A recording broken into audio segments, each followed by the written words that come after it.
La protection en sorcellerie et en magie.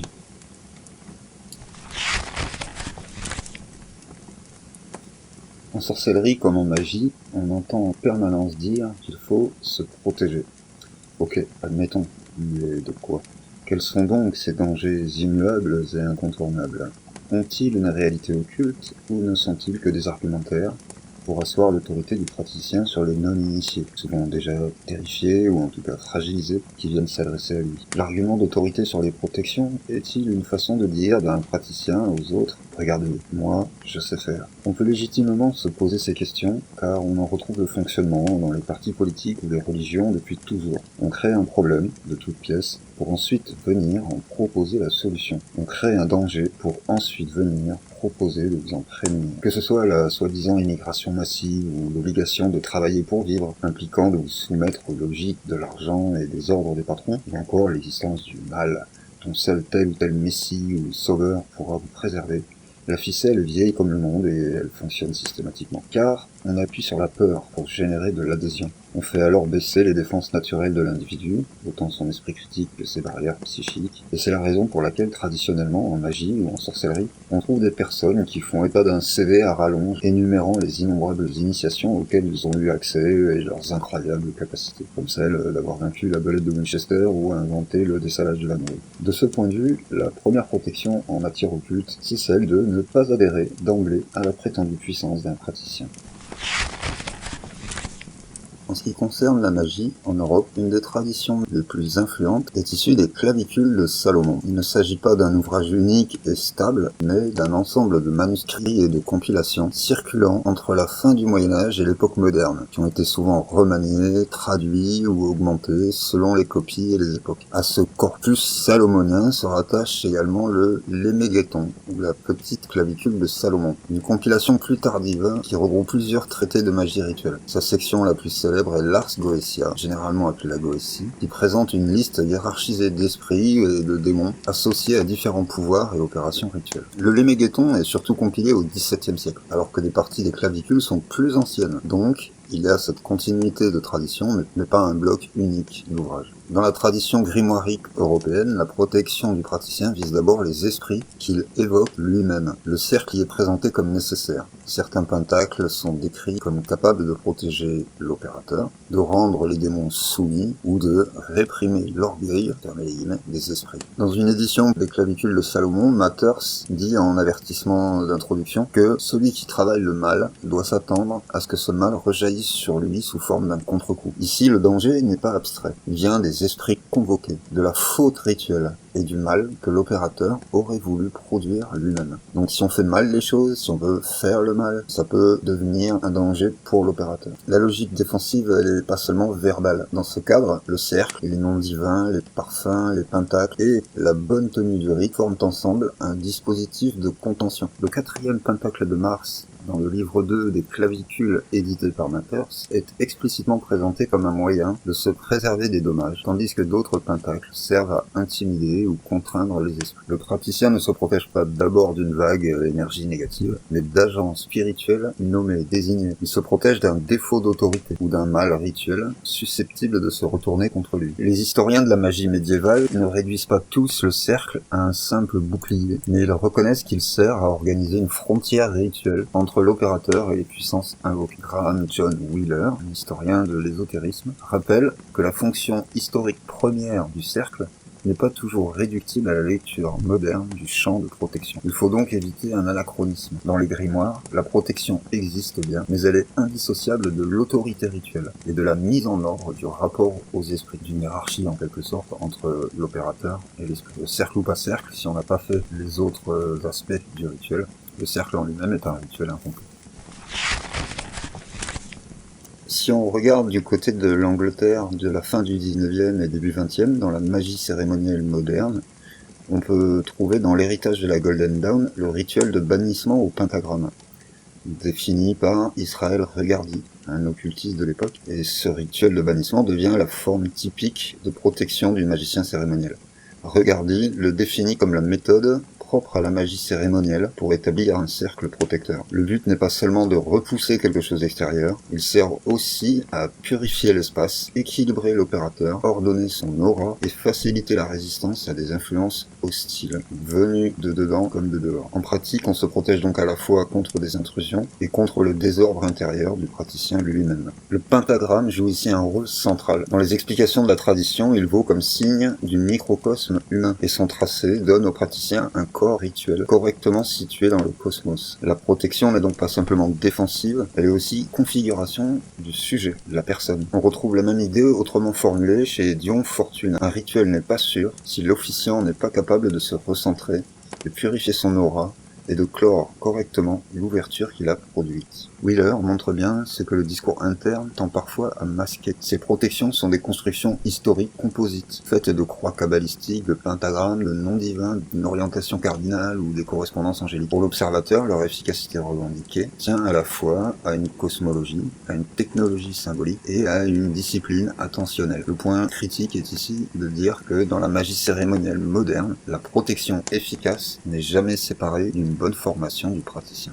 Pour ce qui est de l'occultisme du XXe siècle, Dion Fortune déplace la question. Le danger n'est plus seulement le démon du grimoire, mais l'attaque psychique, la suggestion, la forme pensée hostile, l'entité non humaine ou la perte de contrôle de l'état rituel. Elle écrit à partir d'une expérience qu'elle présente comme personnelle. Elle décrit l'attaque comme un péril sérieux et insiste sur un point capital. Un officiant dont la conscience a été exaltée par le rituel, mais qui ne sait pas revenir à un état normal, devient vulnérable à l'invasion psychique. La protection prend alors la forme de la croix kabbalistique, du cercle, du pentagramme, des noms protecteurs et surtout d'une hygiène psychique. Donc ces infos sont précieuses, importantes, et ça documente bien le glissement moderne de la pensée antique précédente. Le praticien ne se protège pas seulement contre des êtres extérieurs, mais contre sa propre perméabilité. Dans ce cadre, la panique, l'imagination incontrôlée ou l'incapacité à refermer le rite peuvent elles-mêmes devenir des sources de danger. Là encore, le « de quoi se protège-t-on » reçoit une réponse concrète. On se protège en magie cérémonielle de l'intrusion, mais aussi d'une ouverture mal gérée.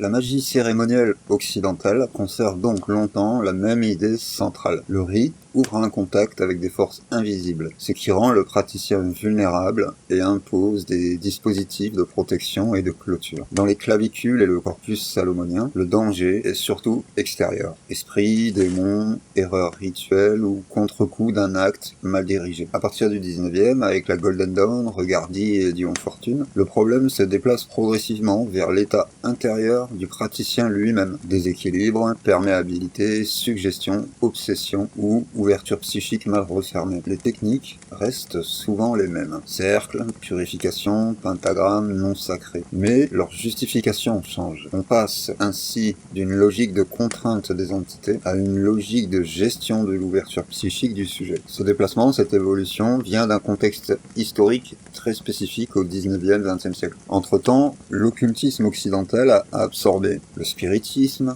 le magnétisme, la psychologie, l'hypnose, la théosophie, les notions d'inconscient, les fluides, l'astral, les formes pensées, etc. Donc les dangers occultes deviennent de plus en plus psychiques, vibratoires, contaminationnels. Là où le grimoire médiéval disait « attention aux démons que tu évoques », Fortune dit « attention à ton propre état d'ouverture ». Par la suite, ça va évoluer dans le New Age moderne qui garde des principes issus de la magie cérémonielle, où le danger devient principalement énergétique, vibratoire, voire émotionnel, et évacue globalement la question des entités. Mais il y a bel et bien une continuité. Le New Age ne sort pas de nulle part. La vraie évolution n'est pas on parlait d'entités avant puis d'énergie après, parce que Fortune parle déjà d'aura, de contamination subtile et d'état intérieur, mais la différence tient plutôt au statut accordé au danger. Dans les grimoires anciens, les forces sont pensées comme relativement objectives et extérieures. Démons, intelligence, influence planétaire, hiérarchie spirituelle. Chez Fortune, on garde les entités, mais elles commencent à être articulées à la psychologie, à la suggestion, aux états de conscience et à la perméabilité du sujet. Le danger devient hybride, à la fois extérieur et intérieur. Le New Age moderne poussera encore ce déplacement.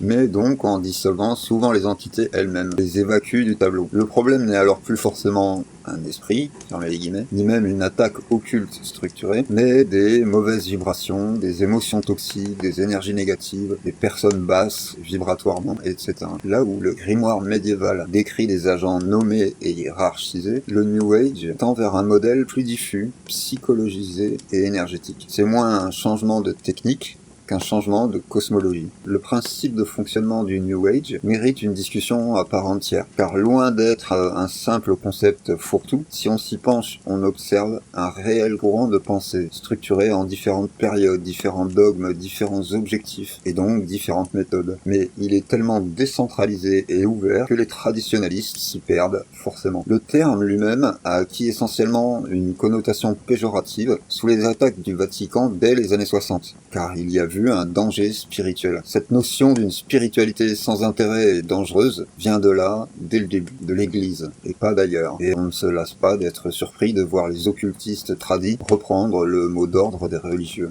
Car, en cela, mages, sorciers et praticiens New Age sont frères et sœurs de l'ostracisme religieux. Pour le coup, lui, fourre-tout et facile. Sans faire de parallèle simpliste, il faut souligner que, ouvrez les guillemets, le New Age ne fonctionne pas différemment de n'importe quel autre courant, spirituel comme ésotérique. Il en est la continuité. Et le dénigrer sans retenue, c'est en quelque sorte un rejet familial.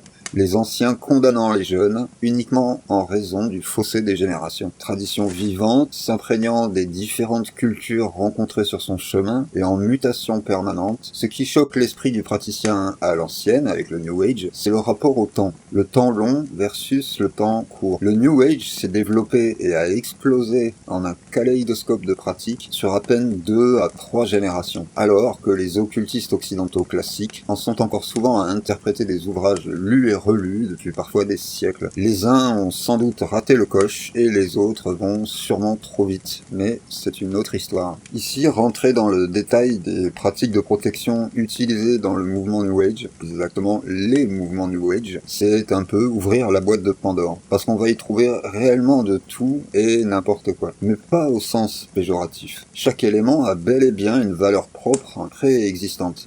Ce qui déstabilise, c'est leur réinterprétation par chaque individu se les étant appropriés. Ainsi, en parlant des courants plus traditionnels et des pratiques de protection plus établies, on désignera par ricochet de toute façon des pratiques dont le New Age se sera d'une manière ou d'une autre inspiré.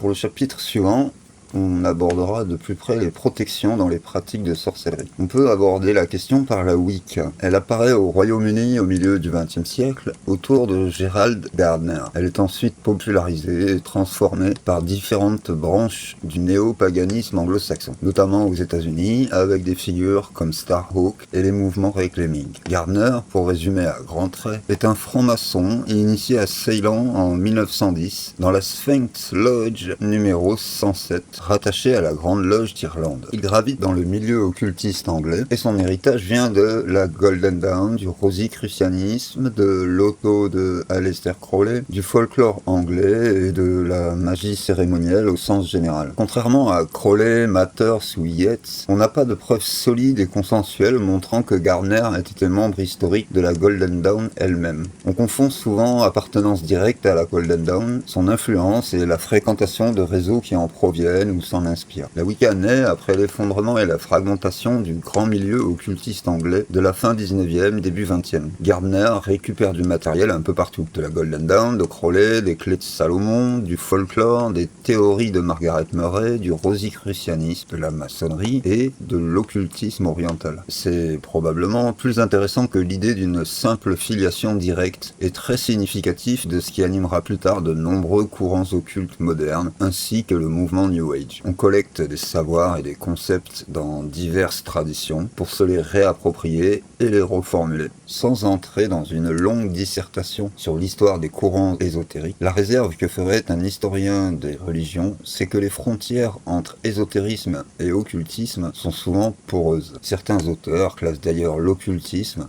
comme une branche ou une expression particulière de l'ésotérisme occidental. Mais ici, les termes seront utilisés dans un sens fonctionnel. L'ésotérisme comme étant la recherche du sens caché des choses, la lecture symbolique du monde, la logique initiatique, la transformation du regard de l'initié, et l'occultisme comme l'ensemble des techniques visant à agir concrètement sur l'invisible et à produire un effet magique. Cette distinction sert à montrer qu'un groupe réuni autour d'un système symbolique partagé produit une dynamique collective particulière, indépendamment même de toute prétention magique. Autrement dit, la loge maçonnique produit une puissance collective initiatique, le cercle Wiccan produit une puissance collective initiatique et magique. Gardner reprend la première logique et lui ajoute la seconde. Ce qui relevait principalement d'un travail symbolique, initiatif et collectif en loge devient outil d'action magique. La Wicca ne copie donc pas simplement la maçonnerie. Gardner opère une synthèse entre une logique de cercle magique et une logique de collectif initiatique. Ce qu'il conserve de la maçonnerie et de la magie cérémonielle est visible. Un fonctionnement par degrés initiatique, un principe de transmission secrète, des serments, une progression symbolique, un espace rituel séparé, des outils consacrés, une structure initiatique et l'idée qu'un rituel transforme l'initié.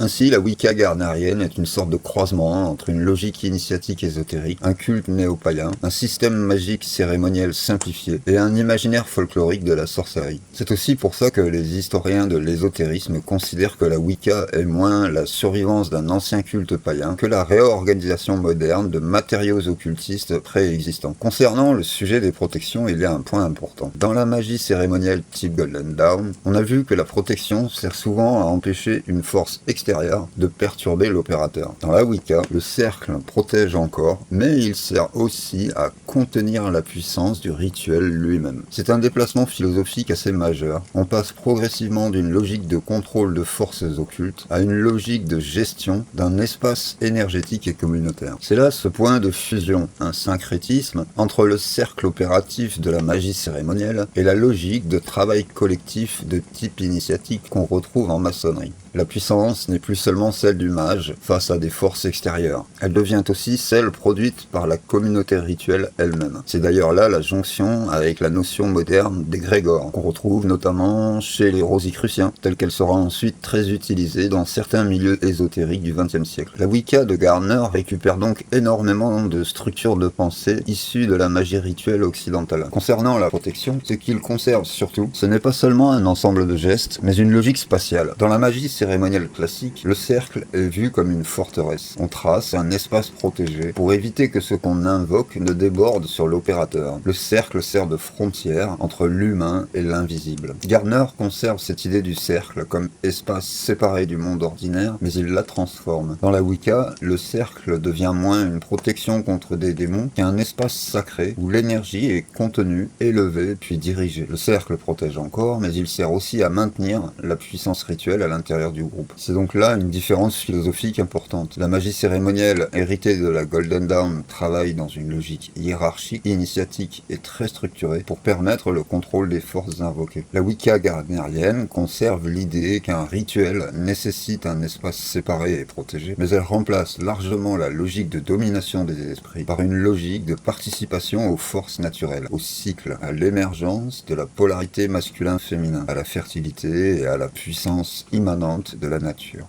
On pourrait presque dire que Gardner garde l'architecture rituelle de l'occultisme cérémoniel tout en changeant le décor cosmologique. La question qui demeure est de quoi se protège-t-on concrètement dans ce courant traditionnaliste Wicca? Car si l'on parle des raisons de se protéger, des manières de faire et de leur évolution philosophique, il n'en demeure pas moins qu'il faut bien envisager que l'on se protège de quelque chose. Et la réponse est notable, parce qu'elle est très différente de celle des grimoires ou de Dion Fortune. Dans la Wicca gardnerienne classique et dans beaucoup de courants qui en dérivent, le praticien se protège principalement des influences jugées discordantes ou perturbatrices, de la dispersion de l'énergie levée pendant le rituel, d'une ouverture mal contrôlée pendant la transe, d'états émotionnels négatifs susceptibles d'affecter le travail et d'éventuelles attaques magiques. Mais la grande évolution pourrait se résumer à dire qu'elles occupent de plus en plus une place secondaire. Autrement dit, la menace n'est plus forcément un démon de la Goétie, ni même une attaque psychique structurée à la Fortune. Le danger devient souvent la perturbation, la contamination, la dispersion, le déséquilibre. C'est une logique beaucoup plus écologique qu'une logique d'affrontement. On retrouve alors plusieurs techniques récurrentes. Le cercle lui-même évidemment, mais aussi la consécration de l'espace, la purification préalable par l'eau, le sel, l'encens ou le feu, le bannissement, l'appel aux 4 directions ou aux 4 éléments, la visualisation de lumière, la fermeture explicite du cercle à la fin du travail, l'ancrage, la redistribution de l'énergie excédentaire. Dans la Golden Dawn, le rituel de protection sert souvent à préparer l'opérateur avant le travail. Dans la Wicca, la protection continue après le travail. L'ancrage et la fermeture du cercle sont presque aussi importants que son ouverture. Et on retrouve ici une idée très fréquente chez Starhawk dans les années 70. Le problème n'est pas seulement d'ouvrir correctement un espace sacré, mais aussi de revenir correctement à l'état ordinaire de conscience. D'ailleurs, c'est là qu'apparaît une notion très moderne de la protection. Le Wiccan se protège souvent moins contre une entité que contre un état, un excès d'énergie, une émotion, une peur, une obsession, une perte d'ancrage ou une influence ressentie comme envahissante. C'est pour ça que beaucoup de techniques protectrices Wiccan ressemblent davantage à des mécanismes de régulation qu'à des fortifications. Dans la magie grimoirique, la protection vise principalement à contrôler une relation dangereuse avec une entité extérieure. Dans la Wicca, elle vise davantage à maintenir l'équilibre d'un espace rituel, d'un groupe et de l'état intérieur du praticien. On a donc ce glissement progressif. Esprit,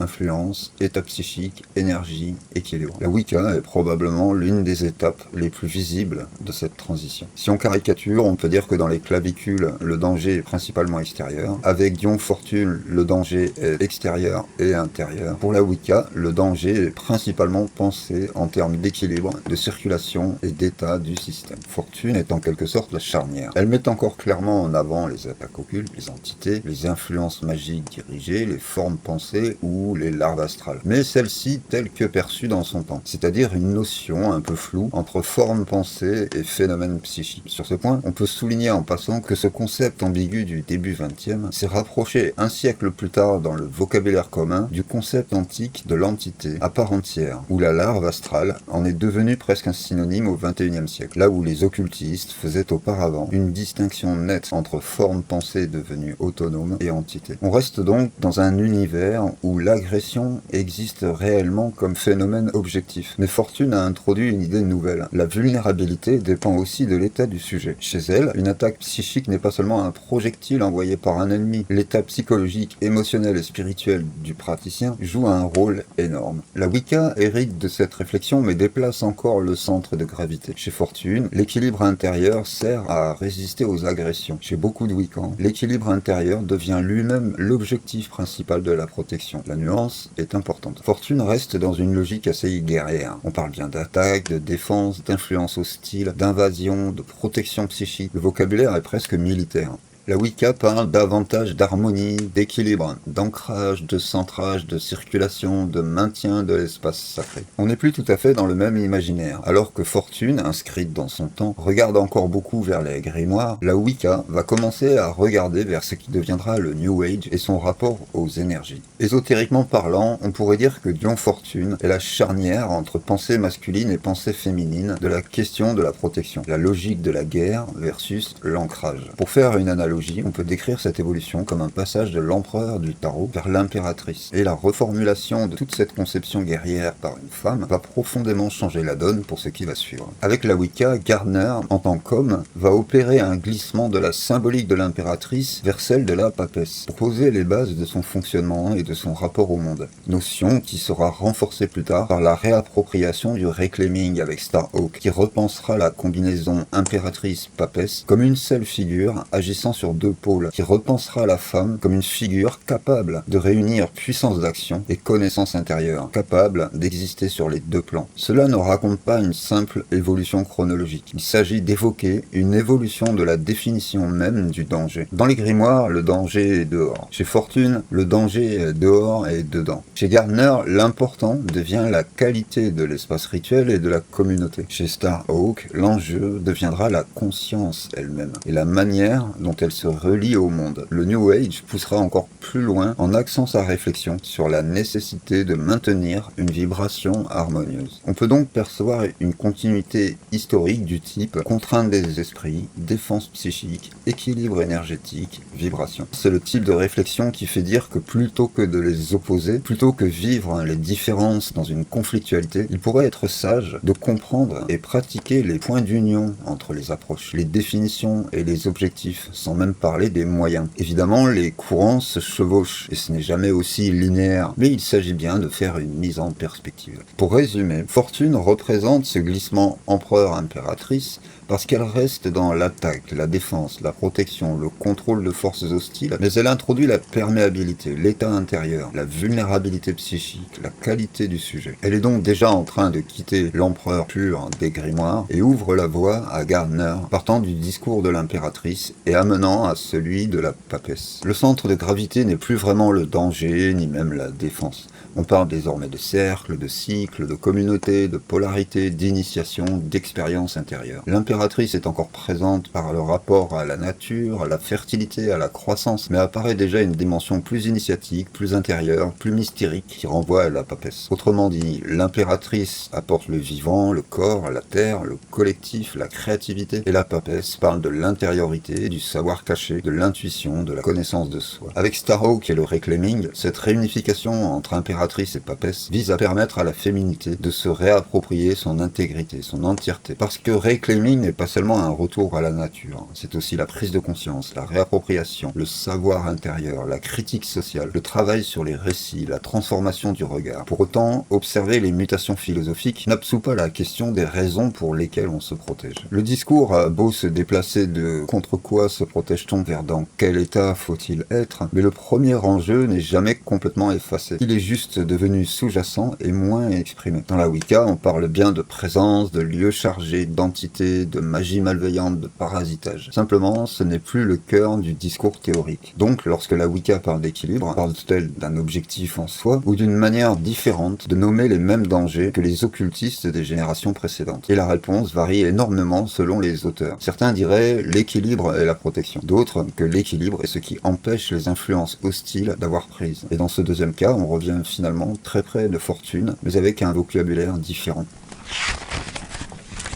Sans doute faut-il regarder en amont de Dion Fortune pour mieux contextualiser ce déplacement intellectuel, car ce changement de regard rejoint fortement l'introduction de la pensée orientale en Occident, entre autres amenée par la vision théosophique d'une autre figure incontournable, Helena Blavatsky, morte en 1891, soit un an après la naissance de Dion Fortune en 1890. Dion Fortune va donc évoluer dans un univers ésotérique très imprégné d'un vocabulaire qui n'était pas central auparavant. Karma, réincarnation, évolution spirituelle, plan de conscience, unité fondamentale des traditions, développement intérieur, progression de l'âme. Tout cela va profondément influencer la Golden Dawn puis Dion Fortune et plus globalement l'occultisme du XXe siècle. Autant la Wicca indirectement que plus tard le New Age. Blavatsky fin 19e combine allègrement et à sa manière hindouisme, bouddhisme, ésotérisme occidental, néoplatonisme, hermétisme ou encore rosicrucianisme. Et c'est d'une part déjà un immense syncrétisme, mais d'autre part, cela renforce la démonstration que le New Age n'a finalement rien d'extravagant au regard du fonctionnement des courants ésotériques antérieurs. On est bien sur le même principe d'acculturation et de réappropriation, car les courants ésotériques, spirituels ou occultes ne cessent de réinventer des matériaux plus anciens pour les reformuler. L'idée centrale qui émerge en observant le déplacement des notions de protection en matière occulte tient moins à l'imprégnation par exemple du bouddhisme ou du non-agir qu'à l'apparition d'une spiritualité de la transformation intérieure. Le mage des grimoires cherche souvent à agir sur le monde, le théosophe cherche davantage à se transformer lui-même, et c'est une énorme différence. On retrouve exactement cela dans cette évolution de la culture issue des clavicules, avec son contrôle sur le monde extérieur, vers Fortune qui cherche à contrôler les influences néfastes, en allant ensuite sur Gardner et sa quête d'équilibre, puis Starhawk et son travail sur la conscience. On voit progressivement l'attention se déplacer de l'objet extérieur vers le sujet. Et ça, oui, la théosophie y est probablement pour beaucoup. Pour clarifier, on peut résumer en disant que Blavatsky introduit un changement de paradigme, Fortune l'intègre à l'occultisme opérationnel occidental, Gardner le popularise dans un cadre rituel et communautaire, Starhawk en tirera les conséquences culturelles et politiques. Il ne s'agit pas bien sûr de faire l'impasse sur les autres praticiens du courant, mais plutôt de faire un focus sur une petite partie de l'occultisme occidental pour en observer le fonctionnement. Et si on regarde les grands concepts, même si c'est édulcoré, on observe que le New Age établira des filations beaucoup plus directes avec les conceptions théosophiques de vibration, d'énergie, d'évolution de la conscience, du développement spirituel ou de l'unité des traditions. Si l'objectif était de comprendre l'évolution de la notion de protection dans l'ésotérisme occidental, se limiter à la lignée théosophique, Golden Dawn, Fortune, Gardner, Starhawk donnerait une image un peu faussée, limitée. C'est une lignée importante, mais ce n'est qu'une rivière parmi d'autres. Car entre les années 50 et 70, on observe notamment le renouveau druidique, l'émergence de divers néo-chamanismes, l'ésotérisme continental européen, les survivances du magnétisme ou les traditions spirites, et cela infuse dans ou depuis les courants rosicruciens, martinistes, l'occultisme catholique, les mouvements soufis occidentalisés, les traditions gnostiques, l'explosion des spiritualités orientales en Occident, Jung et la psychologie des profondeurs, les mouvements hippies, l'écologie naissante, tout ça se mélange. Vu depuis l'occultisme du 19e siècle, ou même depuis les grimoires plus anciens, la question centrale est souvent d'obtenir de l'information, de l'amour, de l'argent, de la guérison, du pouvoir, de la protection, de l'influence, parfois de la vengeance ou même d'avoir un impact sur le destin, d'échapper au hasard. La complexité de l'évolution de la magie opérative, ou comment agir sur le monde invisible pour obtenir un effet dans le monde visible, peut se résumer à une divergence entre objectifs et moyens dans le rapport à la spiritualité. Et cela induit toute une échelle de critères, de raisons de se protéger, qui divergent énormément d'un courant à un autre. En un mot simple, une partie des personnes préoccupées par la magie opérative mettent en place une préparation spirituelle pour pouvoir tenir un rituel, pratiquer un sortilège, alors que d'autres mettent en place des moyens opératifs pour atteindre un objectif spirituel. Les mouvements spirituels du XXe siècle déplacent progressivement le centre de gravité. C'est évidemment caricatural, mais on peut dire que l'occultiste veut agir sur le monde, là où le spirituel moderne veut agir sur lui-même. Les Wiccans font bel et bien de la magie, et beaucoup. Les sorts les plus courants concernent la guérison, la protection, l'amour, le développement spirituel, la prospérité, l'emploi, la confiance en soi, l'harmonie familiale, la fertilité, c'est-à-dire des préoccupations qui relèvent effectivement plus de la sorcellerie et du rapport à la collectivité que dans la magie cérémonielle, qui se préoccupe davantage du praticien, voire du groupe, de la cellule de magie. Donc, la magie n'a pas disparu, mais la justification change souvent. Là où un occultiste classique dira « je veux obtenir tel résultat », un Wiccan dira « je veux favoriser telle dynamique ». La nuance est subtile mais signifiante. On retrouve souvent l'idée de travailler avec les énergies plutôt que de les contraindre, mais on n'abandonne pas pour autant le rapport au pouvoir. Cependant, on ne parle plus du même pouvoir. Starhawk ne cesse de parler de pouvoir, mais pas du même pouvoir que dans les grimoires. Elle distingue souvent le pouvoir sur, le pouvoir avec, le pouvoir intérieur. Autrement dit, le problème n'est pas le pouvoir, le problème est sa nature. Si l'on revient à notre chronologie, on peut dire que les grimoires visent à obtenir du pouvoir. John Fortune parle de se protéger du pouvoir des autres. Gerald Gardner parle de rééquilibrer les forces. Starhawk questionne et transforme la relation au pouvoir, ce qui s'inscrit en droite ligne du grand basculement des années hippies. On ne quitte jamais vraiment la question du pouvoir, mais on la reformule. Et c'est peut-être de là que vient l'impression de flou avec certains discours modernes, parce qu'ils parlent encore de magie, mais utilisent souvent le vocabulaire de la psychologie, de l'épanouissement, de la conscience, du développement personnel. Alors que, sous le capot, la vieille question demeure: comment puis-je modifier une situation? Simplement, au lieu de dire je vais commander à l'univers, on dira davantage je vais m'aligner avec un courant favorable. C'est la même problématique, mais exprimée dans un autre langage. Survient donc une autre question. Le XXe siècle a-t-il réellement changé les pratiques? Ou a-t-il surtout changé la manière de justifier et de raconter ces pratiques? Parce que lorsqu'un Wiccan réalise un rituel pour attirer l'amour, la prospérité ou la guérison, on reste quand même très proche d'une magie du résultat. Le vocabulaire a changé, le rapport à l'autorité a changé, le rapport aux entités a changé, mais le désir d'agir sur le réel n'a pas disparu. C'est peut-être simplement devenu moins assumé ou exprimé autrement. Il existe une tentation naturelle de créer deux cases entre magie opérative et spiritualité. Mais historiquement, les praticiens eux-mêmes ne les séparent pas toujours. Le chaman sibérien qui soigne quelqu'un, c'est opératif, mais il le fait dans un cadre profondément spirituel. Le spirit qui cherche à communiquer avec les morts, c'est opératif, mais il le fait dans un objectif moral et spirituel. Le magnétiseur qui cherche à agir sur un patient, c'est opératif, mais il parle souvent d'harmonie, de fluide, d'évolution. Le druide contemporain qui célèbre les saisons, cela peut être spirituel, mais certains druides pratiquent aussi la divination, les bénédictions, les protections, les guérisons, et tout ça est opératif. Et là, on touche à à une vieille question. Les pratiques religieuses ne sont-elles que de la sorcellerie exprimée dans un contexte théologique? En langage moderne, on dirait que c'est un sujet troll, mais le sujet est réel. La sorcellerie est bien antérieure au concept même de religion, et ces religions n'ont pas émergé du néant. Elles viennent structurer des pratiques et un rapport au monde préexistant. Peut-être que la vraie différence n'est pas opérative ou spirituelle, mais plutôt quelle est la finalité principale. Chez le mage cérémoniel classique, la transformation intérieure sert à l'opération. Dans beaucoup de courants spirituels, l'opération sert à la transformation intérieure. Ça change tout. Prenons un exemple volontairement caricatural. Un mage cérémoniel peut se purifier pendant des semaines pour invoquer une intelligence planétaire. Le but final est l'opération. Le travail sur soi est préparatoire. À l'inverse, un néo-chaman ou un wiccan peut faire un rituel de protection. Mais si tu lui demandes pourquoi, il répondra souvent pour être aligné, pour retrouver l'équilibre, pour grandir spirituellement, pour vivre en harmonie. L'opération existe toujours, mais elle n'est plus le centre du système. Et c'est là que la Wicca devient intéressante, parce qu'elle est entre les deux. Gardner hérite clairement de traditions magiques opératives, mais il les insère dans une religion. Puis, Starhawk et le Reclaiming les réinsèrent dans une spiritualité, une écologie, une vision politique. Mais la magie ne disparaît pas, elle change de statut. Entre les grimoires et les années 70, la question n'est pas tant comment se protéger que pourquoi se protège-t-on. Au départ, on se protège pour pouvoir pratiquer la magie. Progressivement, on se protège pour pouvoir vivre, évoluer, s'épanouir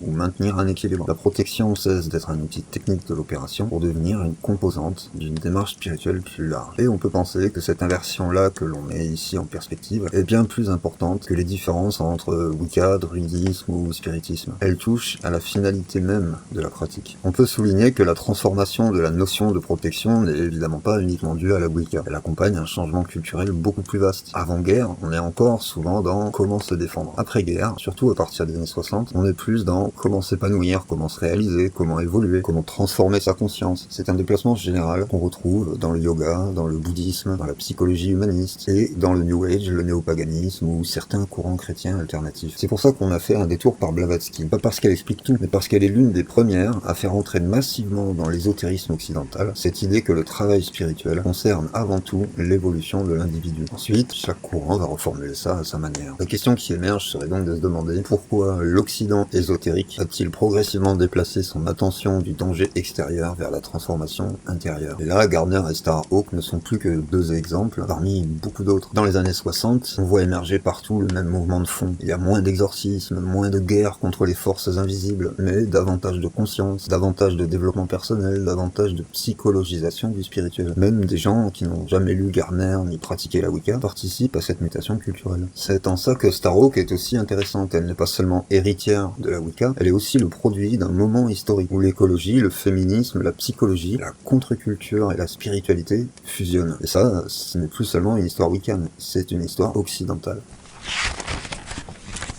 Si l'on élargit la question de l'objet de la protection, les courants divergent. Chez Fortune, la réponse est relativement claire. On se protège des influences occultes, hostiles, entités, égrégores, attaques psychiques, vampirisme psychique, magie malveillante, etc. Chez Kardec, dans le spiritisme, on se protège des esprits inférieurs et de leurs influences. Mais pourquoi peuvent-ils agir? Parce qu'ils trouvent en nous certaines failles morales ou psychiques. Chez Jung, on se protège de la possession par des contenus inconscients. L'ennemi n'est plus forcément dehors, il peut être dedans. L'ombre, les complexes, les archétypes non intégrés. Chez certains bouddhistes occidentaux, on se protège de l'ignorance, des attachements et des illusions. Le danger principal n'est plus un esprit, c'est une erreur de perception. Dans les néo-chamanismes, on se protège d'une rupture de relation avec le vivant, les esprits alliés ou son propre équilibre. Chez les mouvements hippies ou le reclaiming, on se protège de la domination, de l'aliénation, de la séparation, des structures oppressives. Le danger devient parfois autant politique que spirituel. Plus on avance dans le XXe siècle, plus la réponse à la question « de quoi se protège-t-on » glisse vers quelque chose qui naît d'une mauvaise relation, à soi, aux autres, aux esprits, à la nature, au pouvoir, au monde. Et là où l'on disait l'entité est potentiellement dangereuse, cela évolue vers la relation peut devenir dangereuse. Ce n'est pas seulement un changement de technique, c'est un changement complet de diagnostic. Et c'est probablement pour cela qu'il est difficile d'obtenir une réponse unique, universelle, parce qu'entre 1880 et 1980, ce n'est pas seulement la notion de protection qui change, c'est la définition même du danger.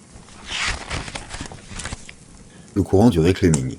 En Californie, dans les années 70, apparaît un courant désigné comme reclaiming, autour de la figure de Starhawk. Starhawk a été formé dans des traditions wiccanes américaines. Son livre majeur, The Spiral Dance, est profondément wiccan dans son rapport à la célébration de la déesse, les sabbats, les cycles naturels, le cercle magique, la pratique rituelle. Donc, ce n'est pas quelque chose qui apparaît indépendamment de la Wicca. Mais dans le même temps, le reclaiming cesse rapidement d'être simplement une branche de la Wicca. Il absorbe le féminisme, l'écologie, l'activisme politique, les mouvements pacifistes, des influences anarchistes, des influences psychologiques, parfois même des influences chamaniques. Et là, on s'éloigne de Gardner. Ce n'est donc pas un simple courant wiccan, c'est une tradition dont le nom recouvre une idée de reconquête, de réappropriation, de reprise de pouvoir. Il y a un objectif, retrouver, reprendre possession de ce qui a été perdu. Et ça peut être son pouvoir personnel, sa spiritualité, son lien à la nature, son autonomie, parfois son corps ou sa voix politique. On est encore dans une jonction inscrite dans son temps, bien oubliée 50 ans après, où politique, spiritualité et écologie n'étaient pas vues autrement que comme indissociables. Ce qui d'ailleurs rejoint en tout point l'idée antique traditionnelle, où l'on ne faisait pas de distinction intellectuelle entre ces trois axes fondamentaux, la vie en collectif, la politique donc, et le lien avec les cycles et la nature, ceci posant les fondations de l'expression de la spiritualité. On peut faire une petite parenthèse sur ce point. On a là une différence fondamentale qui s'est construite entre avant et après, où la pensée spirituelle a fini par devenir un objet de consommation individuelle. La spiritualité pour la spiritualité, alors qu'auparavant elle était un élément structurant de la pensée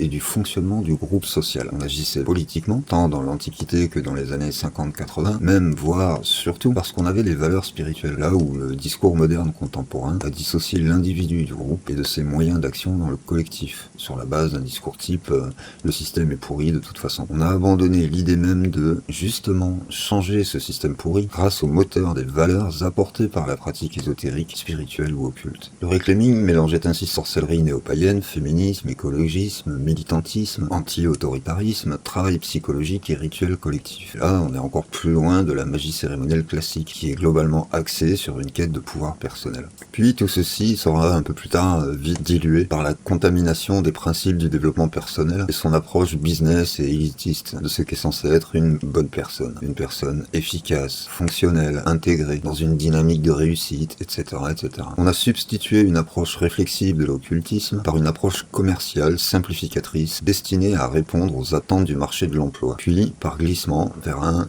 accomplissement social. Et c'est probablement de là que vient cet individualisme déconnecté du désir de changement de société. On a renvoyé les gens à leur imperfection personnelle et on en a fait un business. Ce qui anime Starhawk dans les années 70 n'est pas seulement la sorcellerie pour la sorcellerie. Celle-ci devient une capsule de réalisation concrète du féminisme de seconde vague, de l'écologie, de l'anti-autoritarisme, des mouvements pacifistes, des communautés alternatives et de la critique des institutions traditionnelles. Quand Starhawk regarde l'occultisme hérité du 19e, elle peut y voir des structures hiérarchiques masculines, élitistes, privatives, parfois militarisées dans leur vocabulaire. Même quand ces structures sont soutenues par des femmes comme Fortune. Starhawk ne lit probablement pas Fortune comme nous la lisons aujourd'hui. Elle la lit depuis les années 70. Autrement dit, nous voyons Fortune comme une femme qui introduit une rupture, alors que Starhawk peut voir Fortune comme une femme qui reste encore largement enfermée dans des cadres conceptuels hérités d'un monde masculin. Mais les deux lectures peuvent être vraies simultanément. Fortune est à la fois une pionnière et un produit de son époque. Starhawk questionne donc pourquoi pensons-nous la protection de cette manière. Et c'est une question beaucoup plus politique. Dans le contexte des années 70, le reclaiming relie l'histoire de l'occultisme à travers les questions de patriarcat, de pouvoir, de domination et de réappropriation du féminin. C'est même l'un des moteurs principaux du mouvement. Pour nuancer, on peut dire que Starhawk n'a pas construit sa pensée uniquement à partir de Fortune. Elle hérite d'un climat intellectuel où Fortune est déjà une étape parmi d'autres dans une longue transformation des représentations du féminin dans l'ésotérisme occidental. Dans le reclaiming, le rituel n'est pas seulement censé produire un effet magique. Il sert aussi à transformer le groupe guérilla, produire une prise de conscience, renforcer une communauté, soutenir une action politique. C'est pour ça que dans beaucoup de textes reclaiming, la frontière entre thérapie, spiritualité, militantisme et magie devient très poreuse. En français, il n'existe pas vraiment de traduction officielle du nom du mouvement. Les auteurs francophones gardent généralement reclaiming, mais intellectuellement, on pourrait le comprendre comme une sorcellerie de la réappropriation ou une reconquête spirituelle et politique. Dans ce contexte, la protection magique prend un sens très particulier. Le cercle rituel n'est pas seulement pensé comme une barrière contre des forces hostiles. Il sert aussi à créer un espace séparé du monde ordinaire, à contenir l'énergie levée pendant le rituel et à maintenir une stabilité psychique pendant les états modifiés de conscience. Chez Starhawk, dans The Spiral Dance, la protection est décrite de manière très concrète. Visualisation d'une sphère ou d'un cercle de lumière, purification par le sel, l'eau ou l'encens, protection de la maison, création d'un espace sûr avant la transe ou l'invocation. Mais un point important est souvent oublié dans les vulgarisations modernes. Starhawk insiste insiste également sur le fait que les attaques magiques réelles sont rares,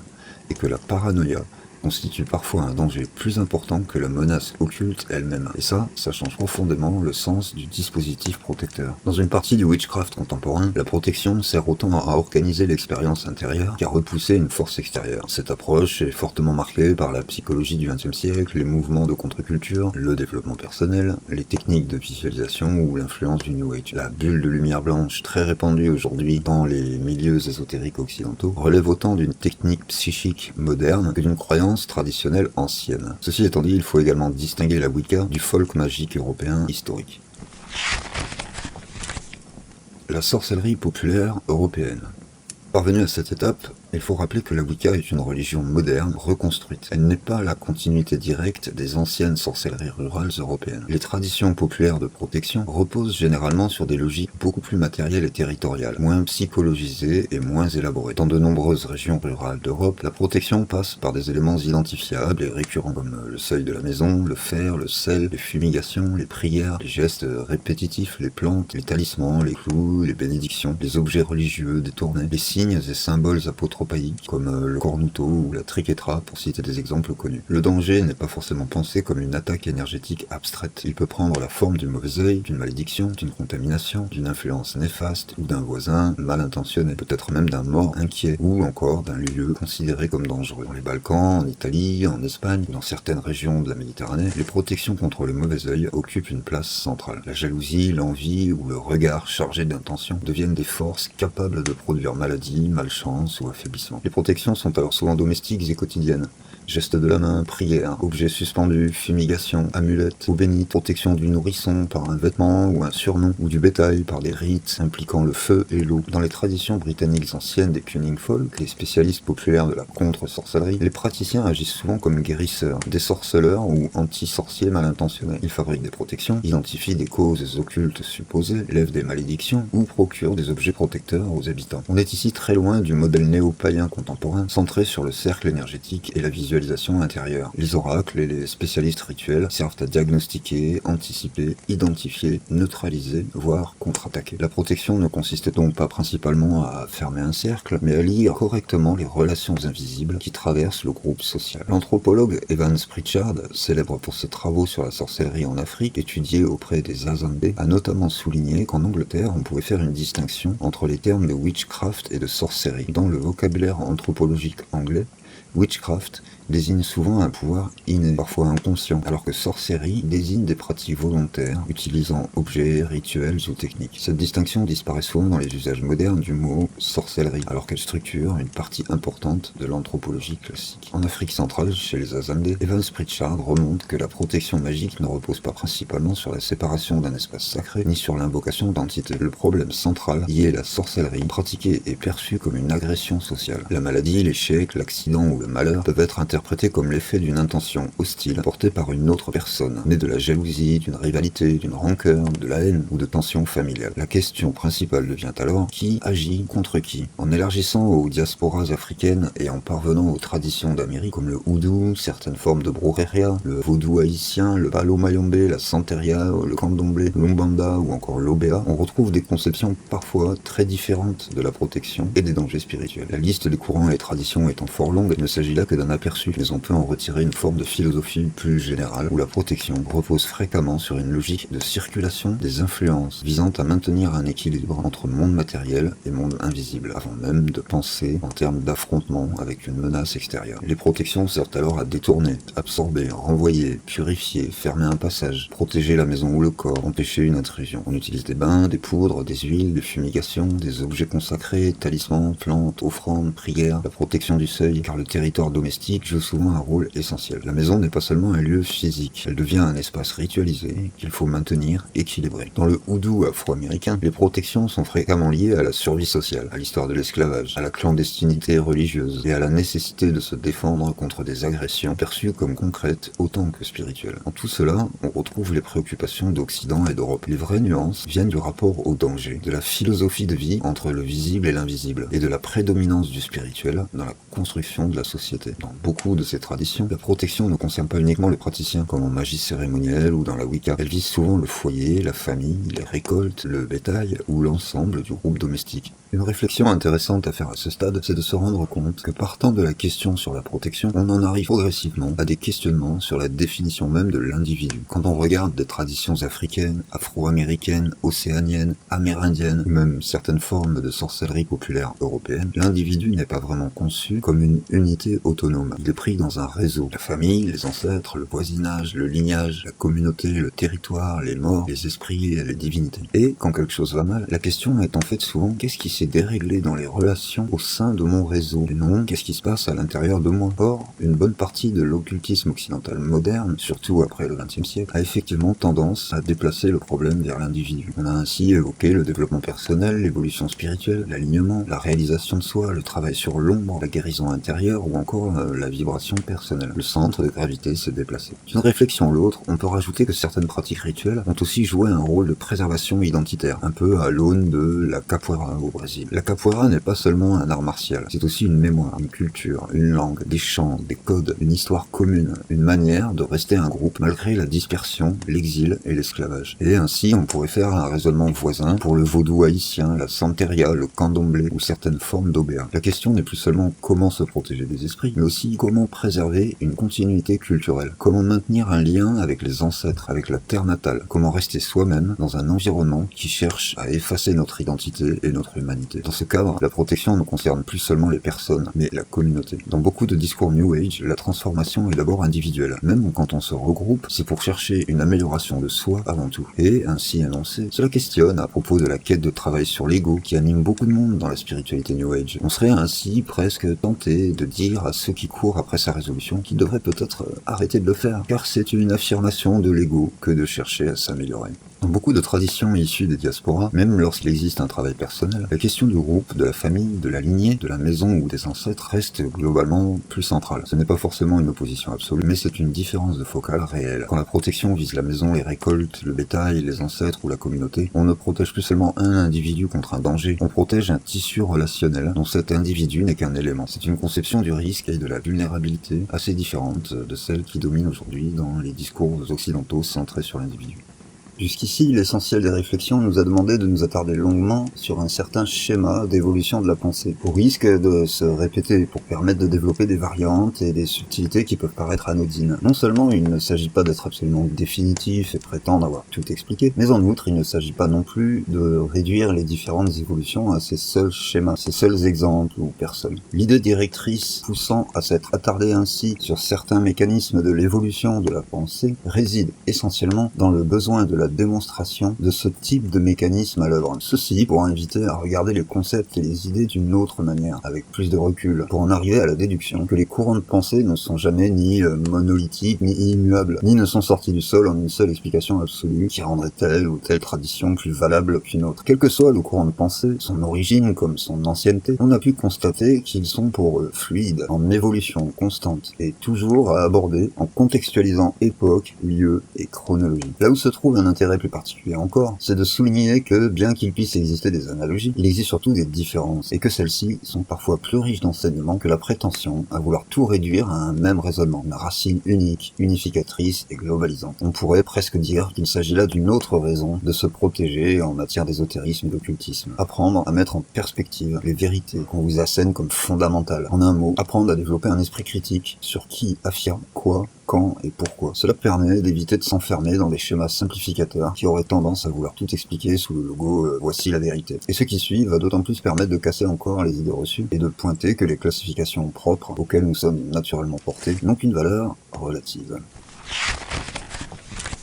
En route vers l'Asie. Considérations européennes pré-chrétiennes. Parler de protection en sorcellerie asiatique est extrêmement réducteur, car les traditions sont là encore très diverses. Et avant même d'entamer le voyage vers l'Est et parler d'Asie, il faut situer ce qu'on entend par continent eurasiatique. Il s'agit là simplement de la conception géographique. Europe et Asie ne forment qu'un seul grand continent. Ces deux grands pôles culturels ne sont pas à aborder comme des blocs séparés, comme peuvent l'être l'Afrique et les Amériques, par exemple. Après l'Europe occidentale, il faudra donc entrer progressivement dans les Balkans, le Caucase et les grandes steppes eurasiennes, la Sibérie et évoquer les peuples peuples turco-mongols, avant même d'arriver aux grands ensembles que sont la Chine, l'Inde, puis notamment le Tibet ou le Japon. Les steppes sont en elles-mêmes un immense carrefour culturel. C'est là que se jouent les rencontres entre influences orientales, européennes, nomades, puis chrétiennes et musulmanes. Et puisqu'il faut bien un fil conducteur, quittons la seule géographie pour rappeler que l'Europe pré-chrétienne n'est pas un bloc homogène. On a aujourd'hui plutôt tendance à parler des anciens Européens comme s'ils partageaient une même vision du monde, alors que les Celtes, les Germains, les Scandinaves et les Slaves possèdent déjà des cosmologies distinctes et ont des conceptions parfois très différentes du monde invisible, du danger et des moyens d'y faire face. Les peuples celtes occupaient une grande partie de l'Europe occidentale et centrale,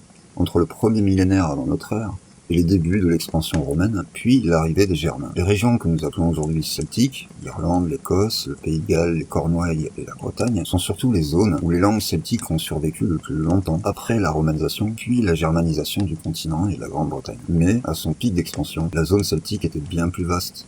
Elle s'étendait de l'Atlantique au bassin du Danube, jusqu'en Turquie pour faire simple. Ce sont par exemple à ces Celtes installés à l'est de l'Istanbul actuel que saint Paul adressera une épître, les Galates. L'imaginaire celtique dont les traditions nous sont parvenues, notamment à travers l'Irlande et le Pays de Galles médiévaux, décrivent un monde où les frontières entre visibles et invisibles demeurent poreuses. On parle essentiellement d'équilibre, de lieux frontières, des cycles naturels, de souveraineté sacrée et des relations avec l'autre monde. Pour eux, le danger ne vient pas nécessairement d'une force fondamentalement mauvaise, mais de la rupture des limites, du franchissement du seuil, de la rencontre mal gérée avec l'autre monde, de la perte de l'équilibre entre différents plans de la réalité. Les lieux liminaires, comme les collines, les forêts ou les sources, ou même certaines périodes calendaires, comme la fameuse période de Samin, deviennent alors des espaces de vigilance particulière. Chez les Celtes, la protection relève donc moins d'une lutte contre le mal que du respect de certains équilibres et passages, du respect des règles, pouvant entraîner du malheur si ce n'est pas respecté, sacralisé. L'épître aux Galates de saint Paul est à ce titre parlante. Il s'y emporte contre des Celtes qui sont hyper respectueux de la loi du texte chrétien, mais il leur explique que ça ne suffit pas, qu'il faut développer la foi. Les peuples germaniques émergent quant à eux au nord et au nord-est de l'Europe. Ils se développent jusqu'aux grandes migrations des premiers siècles après JC vers le sud et l'est. Ils constituent un ensemble voisin du monde celtique avec ses différences. On y trouve davantage l'idée du destin, de la lignée, de l'honneur, du serment et des puissances liées à la guerre. Quant aux Scandinaves, ils appartiennent au grand ensemble germanique, mais ils développent leur propre culture dans les pays nordiques. Les Vikings ne sont donc pas un peuple séparé des Germains, mais plutôt une expression particulière du monde germanique septentrional, aux origines très anciennes. Leurs racines remontent à l'âge du bronze nordique, voire davantage encore si l'on remonte aux grandes migrations indo-européennes, c'est-à-dire à des populations identifiées dans cette zone vers moins 1700 à moins 500 avant JC. Autrement dit, tous les Scandinaves sont des Germains, mais tous les Germains ne sont pas Scandinaves. Les Scandinaves de l'âge viking, entre le 8e et le 11e siècle de notre ère, constituent l'expression la plus connue de cet ensemble culturel germanique, bien que tardive. Pour eux, le danger apparaît davantage lié aux notions de destin, de serment, de rupture d'ordre social ou cosmique. Et cet aspect est particulièrement marqué. On y parle moins de création du monde que de sa fin, montrée comme inéluctable avec le Ragnarok. Ce qui est là mis en avant est donc la notion de destin cosmique et le concept de cycle, car le Ragnarok est certes une fin, mais également le début d'autre chose. Les dieux eux-mêmes ne sont ni créateurs, ni omnipotents, et demeurent soumis à certaines lois du destin, dans la continuité d'ailleurs assez générale de la pensée antique, de l'Égypte aux Grecs, en passant par les Celtes ou les Slaves, comme en Mésopotamie ou en Inde. Et c'est d'ailleurs une des nouveautés apportées par le monothéisme. Le dieu y est certes unique,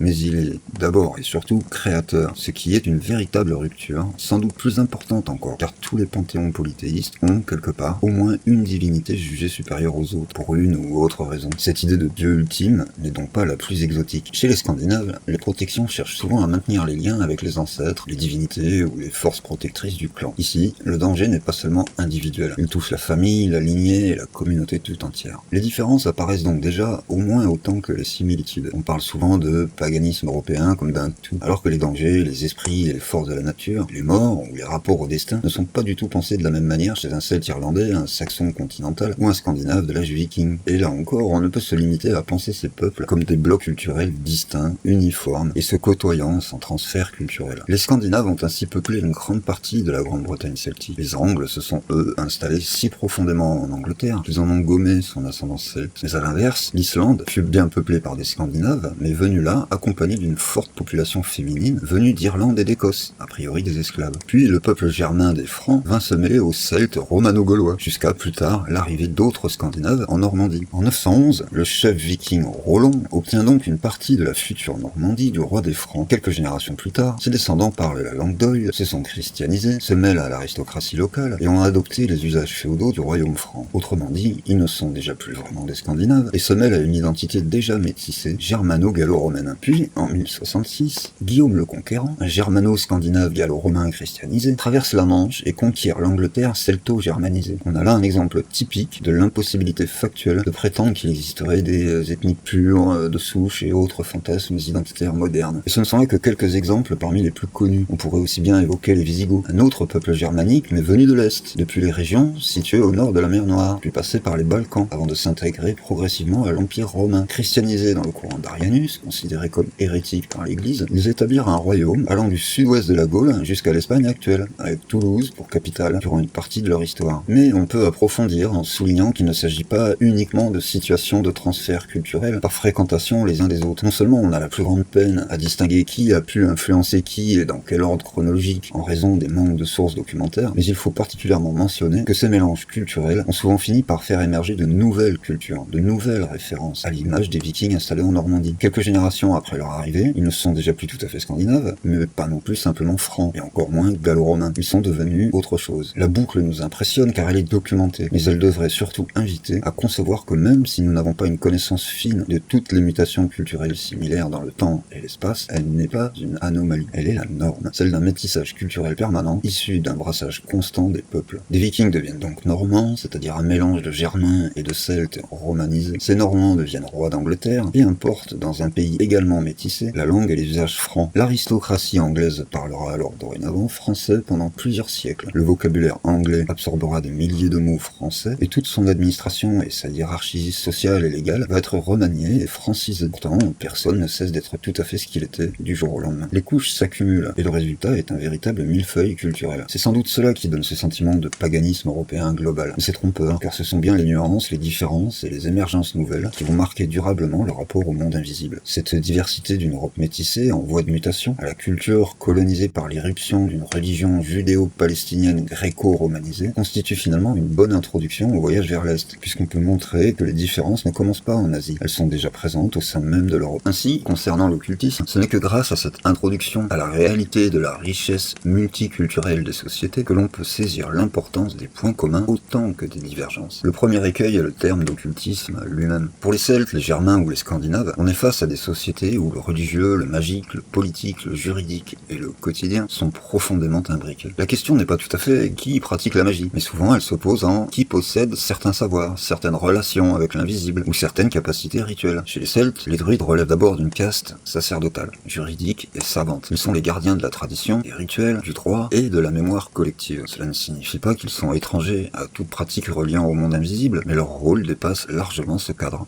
À côté d'eux, les sources et l'archéologie montrent l'existence de pratiques plus directement magiques. Malédictions gravées, tablettes de défiction, amulettes, dépôts rituels, divination, guérison, travail sur les noms ou les paroles. Pour les Celtes, la magie et le concept de protection sont fortement associés au maintien d'une bonne relation avec les puissances invisibles, au respect de l'équilibre entre les mondes et au maintien de leurs frontières, en respectant les tabous, en évitant certains lieux et en adoptant des attitudes particulières à certaines périodes. Le danger semble alors surtout provenir des habitants de l'autre monde, des morts, des lieux liminaires ou de certaines ruptures d'équilibre. Chez les Germains continentaux, nous connaissons beaucoup moins bien les structures sacerdotales. En revanche, les sources parlent particulièrement de prophétesses, de voyantes, de pratiques divinatoires, de sorts, d'amulettes et de runes utilisées à des fins magiques. Car les runes ne servent pas seulement à écrire. Certaines inscriptions ont une fonction protectrice, curative ou agressive. Le danger dans le monde germanique est souvent associé au destin, aux malédictions, aux morts ou à la rupture d'un ordre social et cosmique, aux puissances liées à la lignée. Chez les Germains scandinaves, les choses sont mieux documentées grâce aux sagas, qui mentionnent clairement les pratiques du Seder et du Galder. Le Seder est probablement la pratique magique la plus connue. Il recourt à la divination, à la connaissance et la manipulation du destin, aussi à l'action à distance, à l'envoi de malheur, à l'influence sur les événements ou les personnes. Il est globalement pratiqué par des femmes, les Vaulois, même si Odin lui-même y a été initié. Le Galder désigne plutôt une magie de la parole, chant rituel, formule, incantation, récitation, possédant une efficacité propre. Là encore, la parole n'est pas seulement symbolique, elle agit. Le Seder cherche plutôt à connaître ou modifier ce qui va advenir. Le Galder cherche davantage à produire un effet immédiat, protéger, maudire, guérir, révéler révélé, repoussé, appelé. Mais là encore, la frontière n'est pas aussi claire qu'on le souhaiterait dans notre pensée moderne. Il s'agit bien de relations et de pratiques croisées, permettant d'agir sur les mêmes forces. La distinction la plus nette dans la culture scandinave réside notamment dans la pratique essentiellement féminine du Seder. Le point commun le plus frappant est probablement qu'aucune de ces traditions ne semble considérer que l'humain puisse contrôler vraiment les forces invisibles. Même lorsqu'on pratique la magie, il s'agit rarement d'imposer sa volonté à l'univers ou à une entité. On cherche plutôt à négocier avec des puissances, obtenir une faveur, éviter un malheur, connaître le destin ou maintenir un équilibre fragile avec un monde invisible considéré comme réel et actif. Et c'est sans doute là la différence la plus profonde avec une partie de l'occultisme occidental moderne, souvent plus préoccupé par la maîtrise, le contrôle ou la rationalisation des forces invisibles, puis par sa propre intégrité psychique ou psychologique. Tout ce développement un peu harassant sur la nature des différences n'est pas sans objectif. Il va permettre de mieux appréhender les points communs, une fois mise de côté la notion facile du tout ça c'est la même chose exprimée différemment. Et, pour contextualiser tout ce qui vient d'être dit,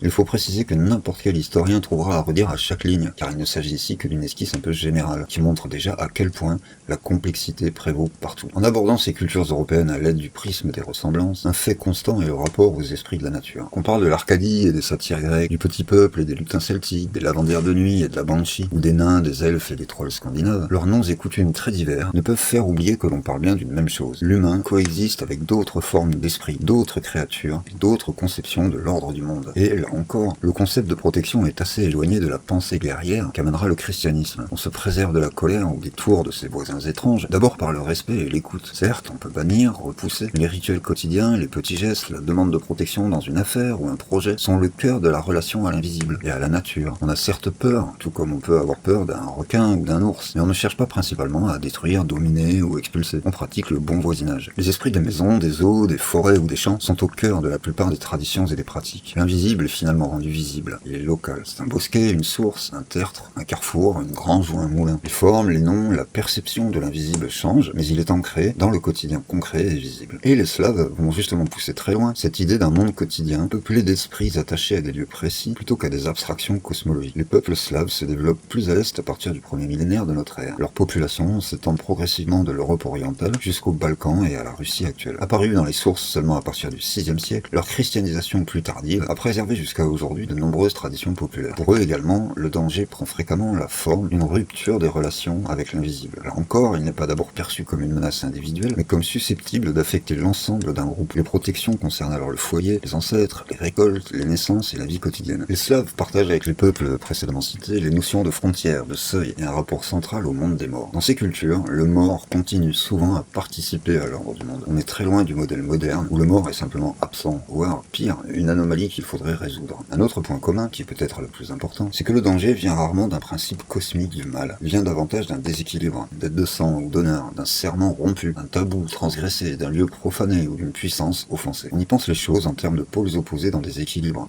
mais pas en termes de nature bonne ou mauvaise. Loki, le nordique, Seth, l'égyptien, ou Pan, le grec, sont des exemples frappants de cette relation antique au principe d'équilibre. Celui-ci ne peut être maintenu qu'en tension. Il lui faut un principe perturbateur. Ils tiennent leur place. Ils incarnent la puissance du chaos, non comme destructeurs et stériles, mais comme générateurs de mouvements de vie et de remise en question.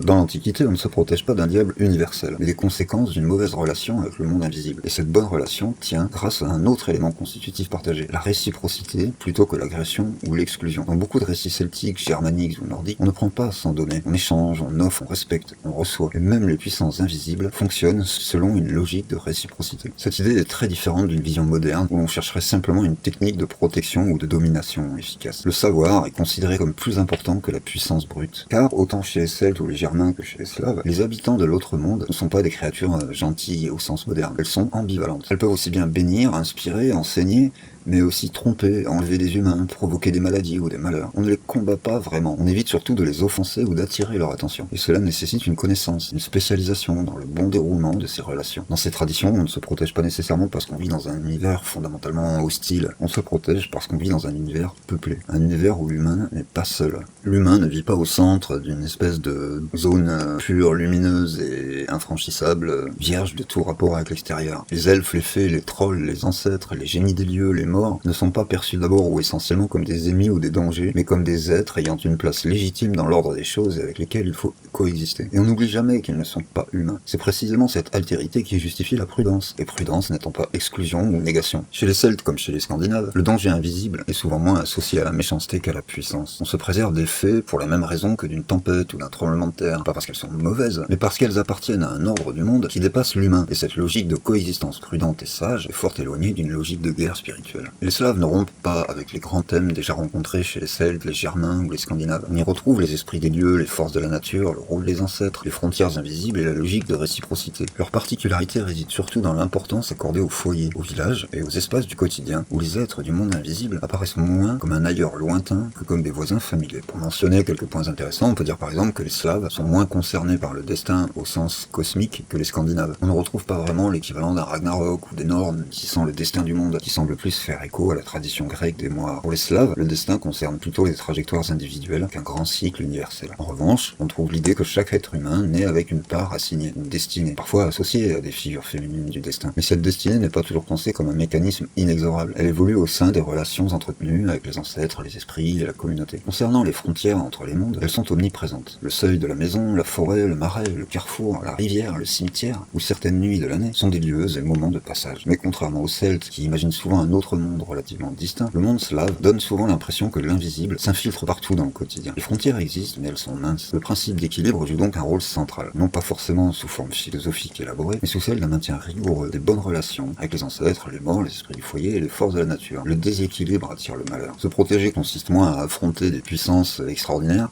qu'à maintenir chaque jour la bonne place de chacun dans un monde commun entre matériels et invisibles. Pour l'individu et le collectif, c'est probablement là que les Slaves se distinguent le plus de notre sensibilité moderne. L'individu existe, mais il est rarement envisagé séparément de sa famille, de son foyer, de son village, de sa lignée ou de ses défunts. Les protections concernent rarement une personne seule, elles concernent une maison, un mariage, une récolte, une naissance, un groupe. Et ils constituent donc le dernier grand ensemble indo-européen rencontré avant d'entrer véritablement dans le monde des steppes eurasiennes. Ils occupent une position intermédiaire intéressante entre ce que l'on a observé jusque-là et les préoccupations des peuples des steppes. La charnière vers l'est va se jouer particulièrement dans la cosmogonie. Le motif le plus connu relate qu'au commencement, il n'existe que les eaux primordiales. Une divinité céleste demande alors à un être associé aux profondeurs, parfois un oiseau, parfois une autre entité, de plonger pour rapporter une poignée de terre depuis le fond des eaux. Cette petite quantité de terre grandit progressivement jusqu'à former le monde. Ce thème est extrêmement répandu dans les traditions slaves orientales et se retrouve aussi chez de nombreux peuples finno-ougriens, sibériens et même plus loin encore dans l'Eurasie. On trouve également un autre grand thème charnière, celui de l'arbre-monde. Comme chez les Germains avec Yggdrasil ou dans de nombreuses traditions indo-européennes et asiatiques, l'univers est organisé autour d'un arbre cosmique reliant différents niveaux de réalité. On rencontre alors la relation entre puissance céleste et puissance souterraine, souvent illustrée par un duo, tel Perun, dieu du ciel, de l'orage et de l'ordre, et Wélès, dieu des profondeurs, des morts, de la magie, du bétail et des richesses souterraines. Mais attention, contrairement à la lecture chrétienne spontanée, Perun n'est pas simplement le gentil et Wélès le méchant. Ils sont plutôt deux pôles nécessaires du monde. Si on résumait à grands traits la cosmologie slave, le monde naît des eaux primordiales, s'organise autour d'un arbre cosmique et repose sur un équilibre permanent entre des puissances complémentaires plutôt que moralement opposées. Les vivants, les morts, les ancêtres, les esprits des lieux et les dieux participent tous à cet ordre fragile qu'il convient de préserver au même titre que les humains. D'un point de vue plus prosaïque, chez les Slaves comme partout ailleurs, on trouve aussi des praticiens capables de nuire volontairement. On rencontre selon les régions des sorciers et des sorcières, des jeteurs de sorts, des guérisseurs, des devins, des envoûteurs. On retrouve un principe assez largement répandu ailleurs. C'est que le Wetmak et la Wedma sont craints, mais aussi respectés, car ils manipulent des forces réputées dangereuses, et peuvent le faire autant pour servir que pour nuire, l'ambivalence. Il existe bien une distinction populaire entre ceux qui aident et ceux qui nuisent, mais cette distinction n'est pas spécialement morale au sens chrétien. Elle n'est pas nettement tracée. Ils ne servent pas le bien ou le mal. Ils peuvent provoquer des maladies comme guérir, envoyer le mauvais œil comme lever un sort, etc. C'est d'ailleurs quelque chose d'assez fréquent dans les sociétés traditionnelles. Le guérisseur et le sorcier sont parfois deux personnes différentes, mais parfois aussi deux facettes du même savoir. C'est un peu comme le poison et le remède. La frontière dépend de l'usage et de l'intention. Donc il existe bien des bons et des mauvais sorciers dans le folklore slave, mais c'est à nuancer. La distinction repose souvent davantage sur les intentions, les usages et les conséquences que sur une opposition cosmique entre bien et mal. Et c'est là que la notion d'équilibre prime, car un sorcier malveillant est dangereux précisément parce qu'il crée un déséquilibre dans une famille, dans un mariage, dans une récolte, dans un village, ou encore dans les relations avec les morts ou les esprits. Autrement dit, le danger n'est pas uniquement impersonnel, il peut aussi être humain, mais même lorsqu'il vient d'un humain, il est souvent pensé comme perturbation de l'ordre relationnel du monde.